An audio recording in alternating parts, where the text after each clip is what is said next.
welcome to the Great Detectives of Old Time Radio. From Boise, Idaho, this is your host, Adam Graham. If you have a comment, email it to me, box13 at greatdetectives.net. Follow us on Twitter at Radio Detectives and become one of our friends on Facebook, facebook.com/Radio Detectives. Today's program is brought to you in part by the financial support of our listeners. I want to thank RSC for sending along a one-time donation, support.greatdetectives.net. Also for Jennifer for increasing her Patreon support at patreon.greatdetectives.net, where you can support the show on a monthly basis. All right, well, now it's time for today's episode of Boston Blackie. The original air date is April the 30th of 1946, and this one is the Francis Fielding murder.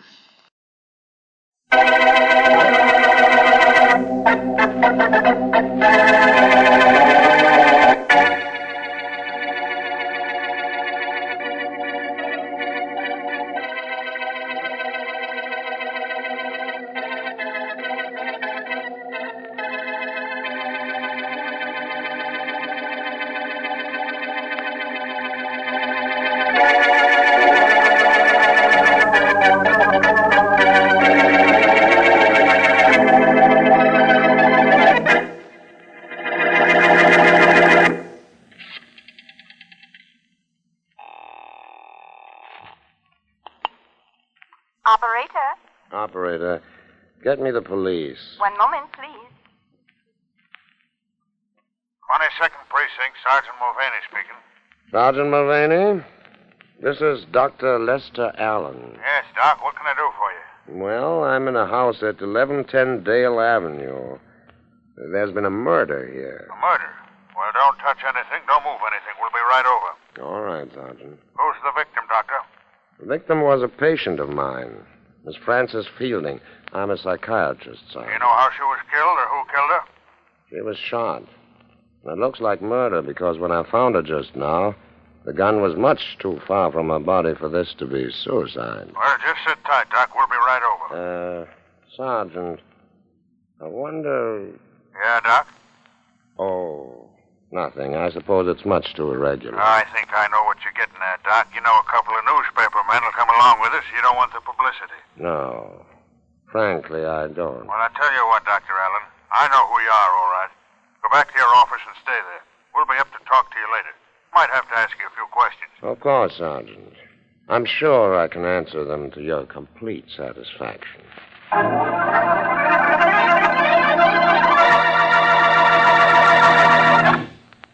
And now meet Dick Calmer as Boston Blackie. Enemy to those who make him an enemy. Friend to those who have no friend.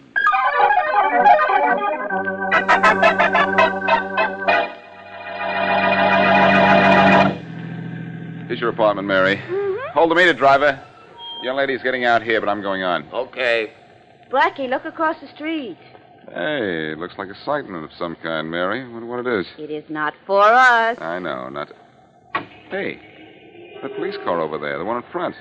That's Inspector Faraday's. Oh, now I know what kind of excitement it is. And that is for us. Come on. Here, driver, keep the change. Thanks. Come on, Mary. Oh, golly, do we have to, Blackie? Does water have to run downhill? That was a foolish answer. That's what a foolish question deserves, they tell me. Okay, darling. There's Inspector Faraday coming out to his car. Good. Now we won't have to waste time finding him. Hello, Faraday. Who's that? Who would you expect to turn up about this time? Blackie, I might have known it was you. Hello, Inspector Faraday. What are you doing in my neighborhood? Hello, Miss Wesley. What's murder doing in your neighborhood? Murder, Faraday? Yeah, in that house there. A girl by the name of Frances Fielding. Now, don't look at me, Faraday. Mary and I were at the Mercedes restaurant tonight, and I have a dozen witnesses to prove it. The girl was killed about 8 o'clock. I suppose you were at the Mercedes then? Yes, we were. See anybody around here before you went to eat? I didn't. I didn't either. Oh, wait. I met Dr. Allen here. In fact, he went right into this house. He was going in to see a patient, he said. Remember, Mary? Hey, that's right. Dr. Allen, huh? Dr. Lester Allen, a psychiatrist. I think I'll go over and have a talk with him. Faraday, you don't think that... I do think, Blackie. That's something you don't give me credit for. That's something that's going to get you in trouble someday. Someday. I'll see you later, Blackie. Much later, I hope. But, Faraday, you aren't going to pin this on Dr. Allen, are you? Not unless he did it. Well, he didn't. I've known him for years. Well, then maybe that's why he did it. Knowing you has made him tired of going straight. I like that. Do you, Inspector? Well, Dr. Allen's a nice guy. If you're going to see him, I'm going with you. How do you like that?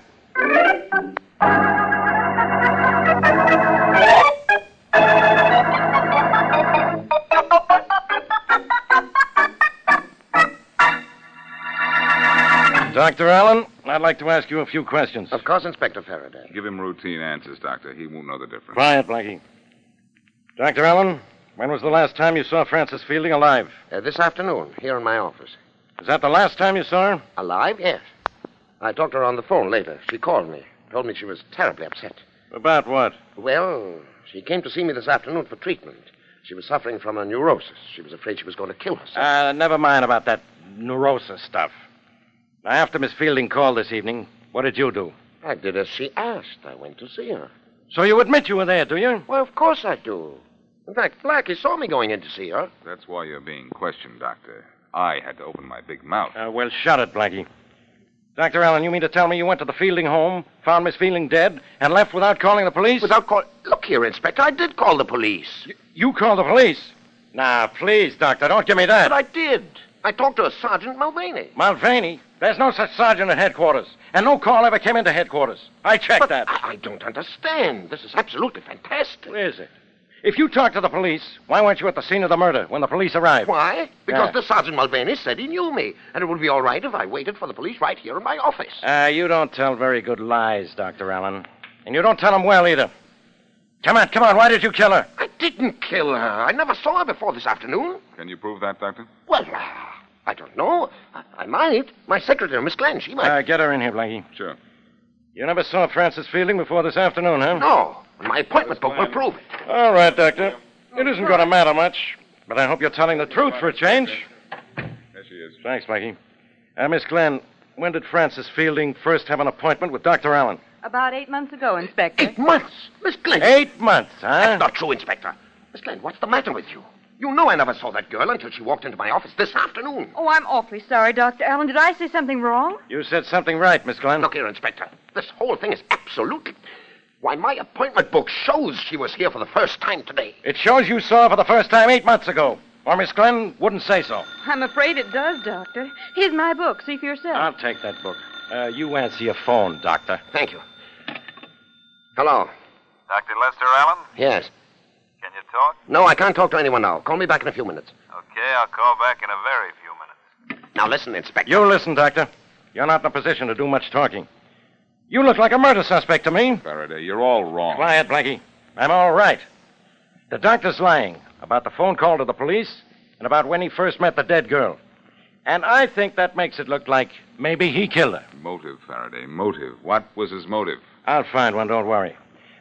Don't leave town, Dr. Allen. I may want you to come down and see me sometime. Come on, Blackie. Let's go. Wait, Blackie, I want to talk to you. All right. See you later, Faraday. I'm warning you, Blackie. You stay out of this. Tell that to someone who hasn't solved most of your cases for you. Miss Glenn, show Inspector Faraday the way out, will you? Of course. Right this way, Inspector. Doctor, I'm awfully sorry. In a way, I got you into this. I'm not blaming you, Blackie. I understand all you did was say you saw me at Miss Fielding's house. What I don't... Oh. Excuse me. Hello? Hello, Dr. Allen. Can you talk now? Yes. This is Roger Fielding. Frances Fielding's brother. Oh. Yes. Well, just a minute. What's the matter, Doctor? Blackie, this is Frances Fielding's brother. Should I talk to him? Yes, but let me listen, too. Is there an extension I can use? Yes, right there on that table. Oh, yeah. Go ahead and talk to him now. Yes, Mr. Fielding. What is it?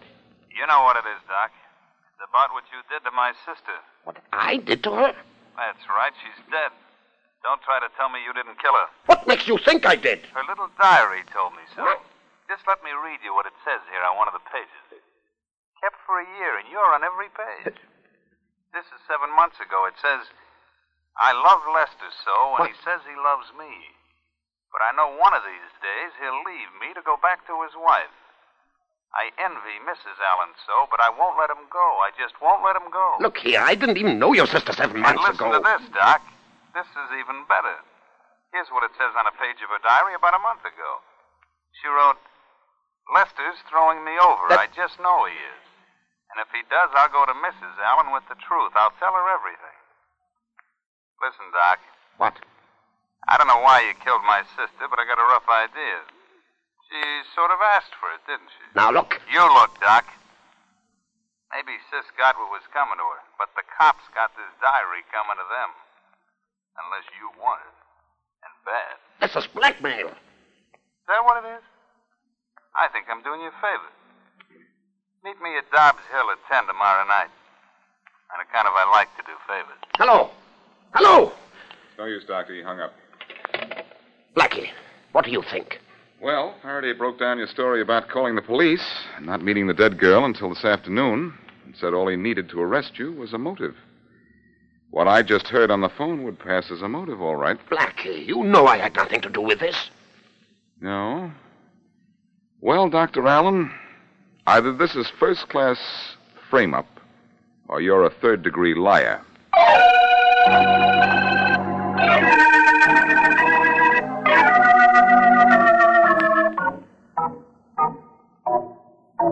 Golly, Blackie. The Fielding home is spooky enough upstairs. Do we have to stay down here in the basement much longer? Only until we find telephone wires that look as if they've been tampered with. Okay. What will that prove, Blackie? Well, Doctor, when you made your call to the police, you got through to the operator, all right, didn't you? Yes. A bit before you got the police, there was a long pause, huh? Yes, quite long. Then a Sergeant Mulvaney answered. But there's no such person on the force. You didn't talk to the police, but maybe to someone here in the basement. Blackie, do you want wires that look as if they've been cut? Or wires with tape on them, Mary, to cover a place where they've been scraped. Well, here are two of them. Two is what we want. Come on, Doctor. Aren't you glad you brought me? These are the wires we want, all right? Can you tell if they've been tapped? Easily. Just look at them. The wires have been separated, the insulation scraped off, then the bare wires taped together again. Does this really prove the doctor's story about talking to a Sergeant Mulvaney? Yes, Mary. And here's why. Whoever tricked the doctor into thinking he was talking to the police was down here when the doctor dialed the operator. I did get the operator then. That was legitimate. Oh, yes. But after you got the operator, there was a long pause, you said. Yes, there was. Blackie, Dr. Allen was cut off during that pause. That's right, Mary. It was the man down here who took over his call to the police, probably asked them some foolish questions, then hung up on them. Then the man switched the doctor back in and talked to him. Exactly. And you, Dr. Allen, thought you were talking to the police, while all the time you were talking to the man down here. Well, who was that man, though? Francis Feeling's killer, probably. I think I feel better already. You believe me now, don't you? I think so. But we'll never convince Faraday you're innocent if he sees the dead girl's diary. I've got to keep that meeting with her brother tonight. Yes, but in the meantime, we'd better work on another angle. What, Blackie? The reason for the girl's death. What would be a good reason? Well, money, if it's enough. But enough or not, if we could find she carried insurance payable to someone who had a chance to kill her, that would be enough for me.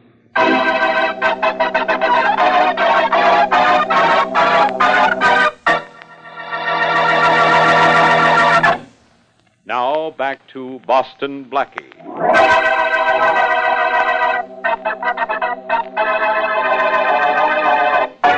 Psychiatrist Lester Allen receives a phone call from his new patient, Frances Fielding, to come to her home at once. He goes there, finds her murdered, and calls police.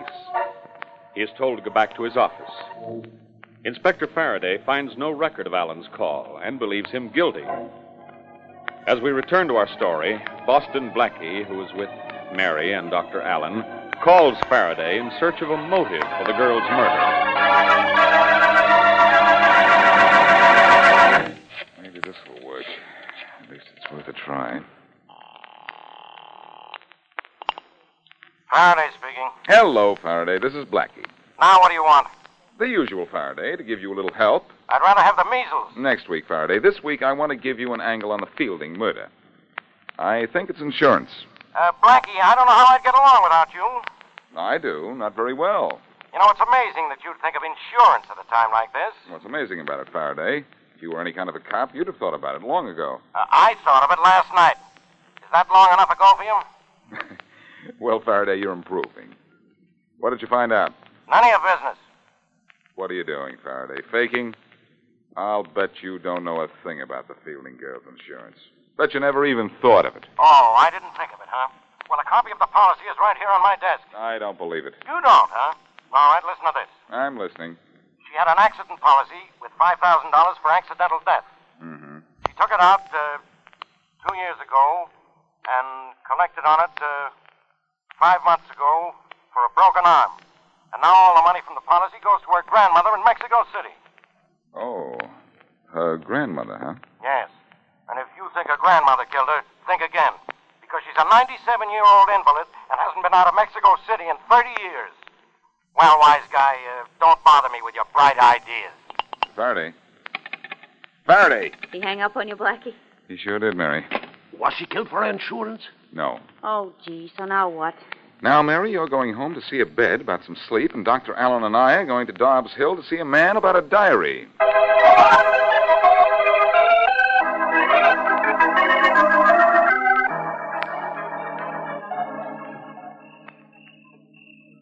There's his car, parked on the other side of the road. Now, you stay down there in the back of your car. You sure it's safe for you to go over and talk to him? You sure this fellow's never seen you? No, he's never seen me. At least I don't think so. Well, I'd better go on over and talk to him before he gets suspicious. I'll try and sound as much like you as I can. Sit tight. Here I go. All right.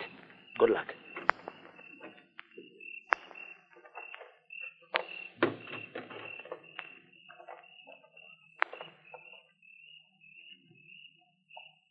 Roger Fielding? Yeah. Dr. Allen? Yes. How are you, Doc? I don't know. Let me see that diary. Sure. Here you are. This is the original. Thanks. Don't bother trying to run off with it. I've got photostated copies. Get me? I got you. I want you to notice something, Doc. She wrote in her diary every day. Every single day. Yes, so I see. And every day, every single day, she wrote about Doc Allen. Nice diary, huh? Pretty incriminating. Pretty valuable to me. It's her handwriting, and she kept it about a year. Hold it. I want to compare writing with the note she sent me asking for an appointment here. All right. Yeah. She wrote the diary, all right? Sure she did.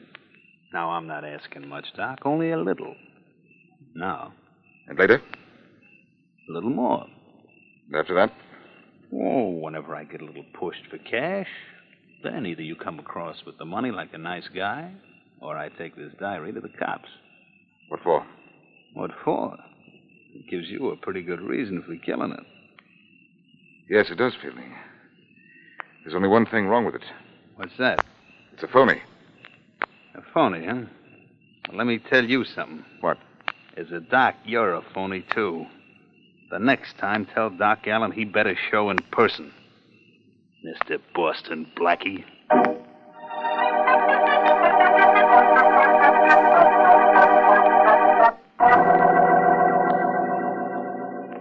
I'm still sorry I couldn't fool that guy, Doctor. Well, it was a nice try, Blackie. Let's go into my office. Maybe we can think of something else. We've got to, or Inspector Faraday will come running after you I'm not with running, Blackie. I'm waiting. Hello, Faraday. Good evening, Inspector. I'm sure glad to see you, Doctor. I was afraid you'd skip town. No, all I did was drive out. For a little air, Faraday. After that conversation with you last night, he needed it. Try it, Blackie. Dr. Allen, I'm taking you to headquarters. What for? Questioning. Faraday, you can't do that. The doctor knows less about that girl's death than you do, if that's possible. Well, I suppose you know all about it, huh? I know you need a motive before you can really pin this on the doctor. Give me time. I'll find one. I'll save you time. I've already found it. A diary written by Francis Fielding and containing plenty of motive for murder. Where? Blackie. Don't get excited, either of you. The diary's a phony. A phony? How do you know? Blackie, you know that diary's a counterfeit? How? How? Very simple, Doctor. Faraday, do you remember the accident policy the Fielding girl had? Sure. She collected on it, too, for a broken right arm. It was exactly 5 months ago. Well, guess what was in Miss Fielding's diary 5 months ago? Blank pages. Her arm was broken. The pages weren't blank, Faraday. Her mind was. About that broken right arm. The day-to-day account continued 6 months ago, just as if her arm was perfectly all right. Well, that does prove the diary was a counterfeit. It was probably written just recently, perhaps in the last few weeks. That's exactly it, Doctor. She was so anxious to phony up a long-time love affair in a diary, she forgot she couldn't write 6 months ago. All right, Blackie. So that diary was phony. So the diary was a frame. I suppose you think everything else about this case is a frame against the doctor, too. Yes. Who framed him? I think the girl did it. And killed herself to do it? That's a good one. That's too good, Faraday. I can't figure out that part at all. But she was part of a frame against the doctor. That much I do know. Look, will you quit trying to do my thinking for me? Somebody has to. You don't. I don't, huh? Well, Dr. Allen here says he met the Fielding girl for the first time yesterday, but his own appointment book shows he's been seeing her for 8 months. Explain that. I can't understand it. I can. You were lying. Just as you were lying when you said you called the police. He thought he did call them, Faraday. What do you mean, thought he did? Whoever killed Miss Fielding tapped the phone in her house and pretended to be the police. Yeah? How do you know? I did a very strange thing for me, Faraday. I investigated. And look, have you ever heard of Roger Fielding? Roger Fielding. Roger Fielding sounds familiar. How familiar? I think he was arrested once. He served time, too. What for? I don't know, but I can find out. Well, you find out why Roger Fielding was arrested. And if it's for what I hope it is, maybe I'll find out why you can arrest him again.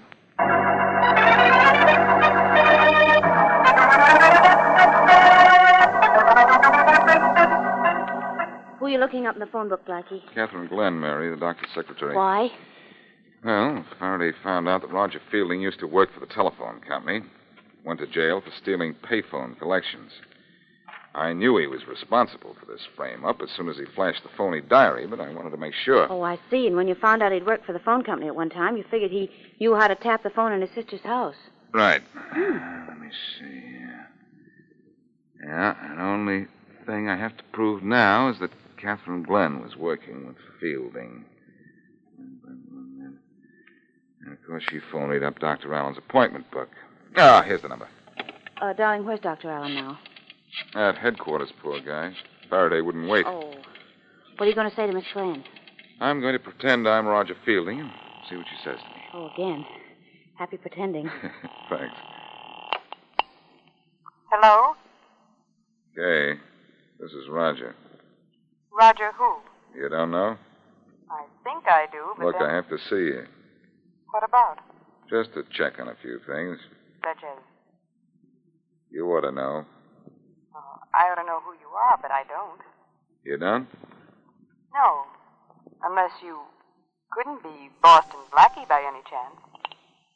What happened?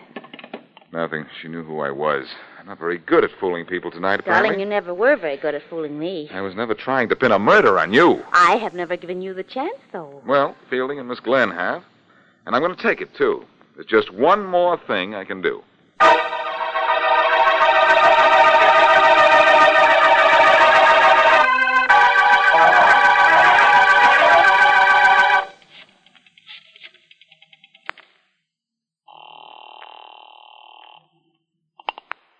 Hello. Roger, Yes? this is Kay Glenn. What's the idea of calling me? Look, I'm scared. About what? I don't want to tell you over the phone. I'd better wait till I see you. What's the matter? I'll tell you later. All right. Can you come right away? Yes. Well, hurry before it's too late.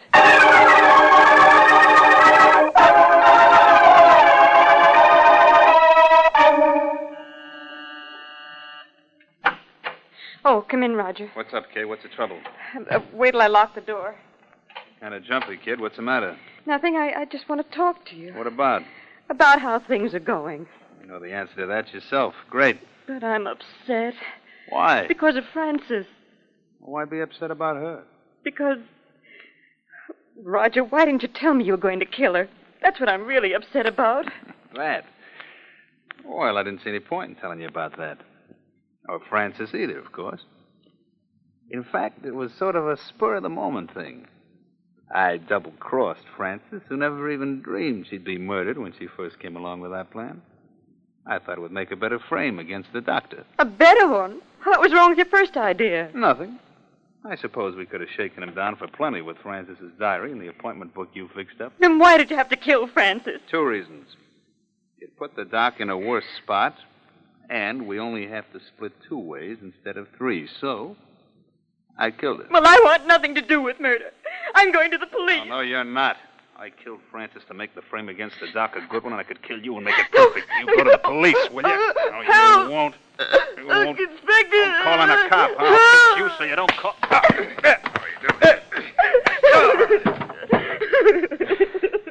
You called the wrong man, Kay.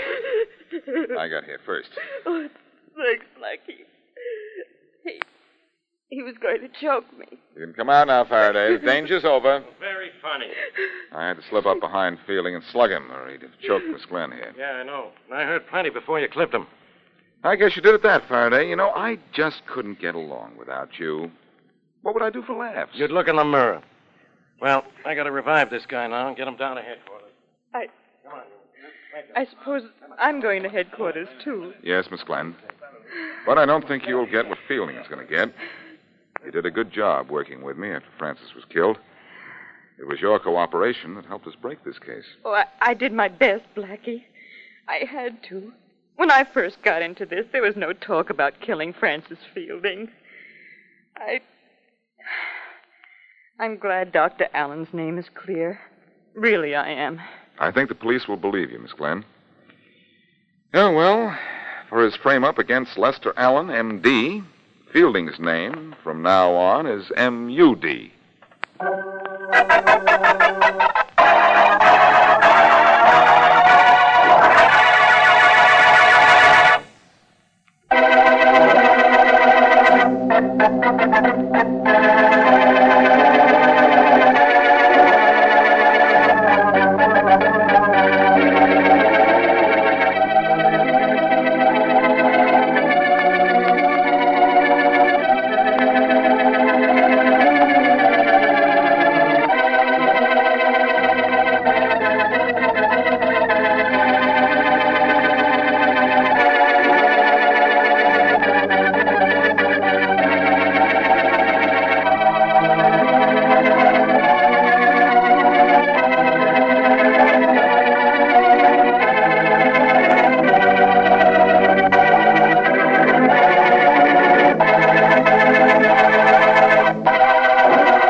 Hi, this is Andrew from OTRWesterns.com. I wanted to invite you to come take a look at our site where we put out podcasts of old-time radio westerns. Check us out at OTRWesterns.com. You're listening to The Great Detectives of Old-Time Radio with Adam Graham. Now let's get back into the show.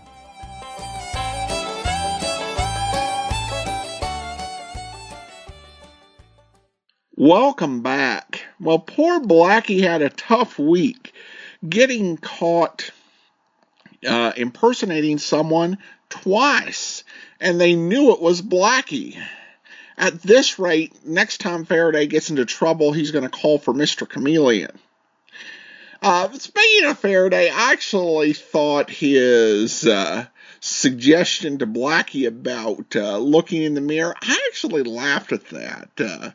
It was one of his better comebacks, and there is some fun in their comic banter back and forth.